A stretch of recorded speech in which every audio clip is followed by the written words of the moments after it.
So whenever you receive a money from a non-resident or a foreigner into your company's account, you shall allot shares within 180 days as per FEMA.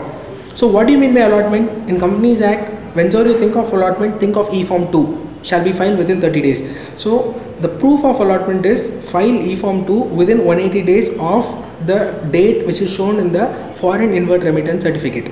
Right, so once you do the allotment, you will file E-Form 2 also. That also should fall within the period of 180 days. And again, you have to comply with certain requirements of authorized dealers. Through through authorized dealers only will transact with the RBI. You have to file a certificate called FCGPR, a form called FCGPR. Along with that, you shall produce two certificates, one a procedural certification and other the valuation certification. The procedural certification is that you have followed the procedure as prescribed under FEMA, and that shall be given by a company secretary. And the valuation certification, that is the valuation of the shares, that shall be carried out as per the discounted cash flow technique, and that shall be given by a chartered accountant. So remember, things are very simple. Just get the money, allot shares within 180 days and file this form FCGPR along with the relevant annexures as may be required. So this is what covers majorly the foreign direct investments. And one more thing I just wanted to tell you, whenever there is a transfer of shares involved between where which one party is a non-resident, you have to think of one more thing. There is a form called Form FCTRS, which shall be filed within 60 days of transfer with relevant attachments. So remember, whenever there is a transfer of shares, you file the Form FCTRS within 60 days of the transfer that has happened.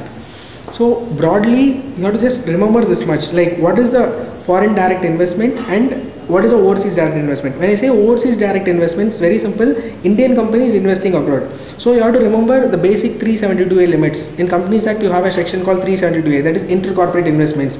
Intercorporate, the word used is a corporate. That means it includes even a company incorporated outside India. So when you are you have to check your 372A limits first.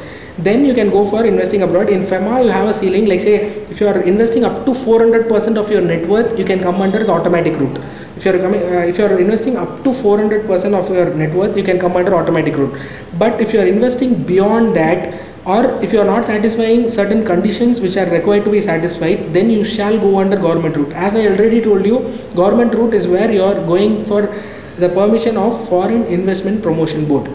Right, so alliances is only FDI and ODI, foreign direct investment and overseas direct investment.